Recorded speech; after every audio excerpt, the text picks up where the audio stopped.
रत्नागिरीत आमदार भास्कर जाधवांनी घेतली शरद पवारांची भेट। भेटीवेळी विक्रांत जाधवही उपस्थित।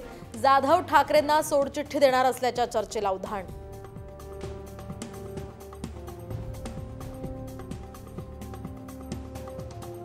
आमदार भास्कर जाधव यांच्या सांगण्यावरूनच अजितदादांची भेट घेतली। विक्रांत जाधव यांचं स्पष्टीकरण, तर भेटीमध्ये कोणताही राजकीय हेतू नाही असंही विधान।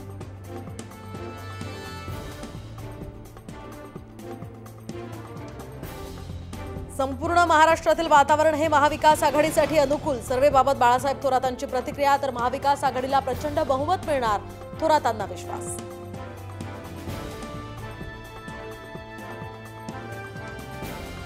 राज्याची आर्थिक घडी उद्ध्वस्त झाल्याचं वास्तव लपवून सरकारचा फुकट घोषणांचा भडीमार, तर लाडकी बहीण आणि लाडका भाऊ योजना ही फक्त लाडकी खुर्ची वाचवण्यासाठीच, संजय राऊतांचा पुन्हा घणाघात।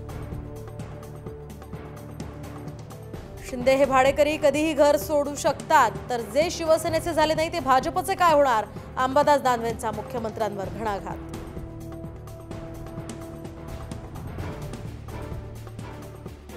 राज्यात भाजपचा सुपडा साफ होईल, ठाकरेंच्या भेटीनंतर सत्यपाल मलिकांचा दावा। मलिकांचा महाविकास आघाडीला जाहीर पाठिंबा।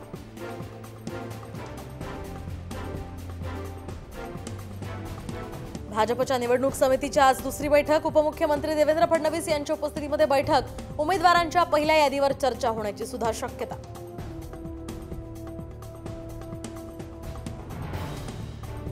धनगर आरक्षण प्रश्नी आज आमदारांची बैठक। नरहरी झिरवाळ यांच्या अध्यक्षतेखाली बैठकीचं आयोजन। यामध्ये सर्व पक्ष आदिवासी आमदार सहभागी होणार।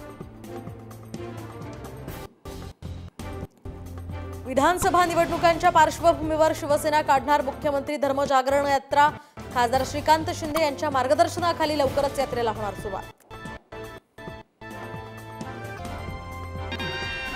शरद पवारांच्या राष्ट्रवादीची शिवस्वराज्य यात्रा आजपासून 3 दिवस नाशिक जिल्ह्यात, तर आज सटाणा, देवळा आणि नाशिकमध्ये सभा, तर भुजबळांच्या येवला मतदारसंघात सुद्धा घेणार जाहीर सभा। 15 दिवसात आचारसंहिता लागेल, अजित पवारांचा दावा, तर सोलापूर दौऱ्यामध्ये निवडणुकांच्या तयारीला लागण्याचे कार्यकर्त्यांना आदेश। जास्तीत जास्त महायुतीचे आमदार या ठिकाणी निवडून आले पाहिजे। ठाकरे गट आणि मनसेनंतर आता शिंदे गटाचंही वरळीवर विशेष लक्ष। आदित्य ठाकरे, अमित ठाकरे यांच्यानंतर श्रीकांत शिंदेंचा वरळीतील नागरिकांशी संवाद।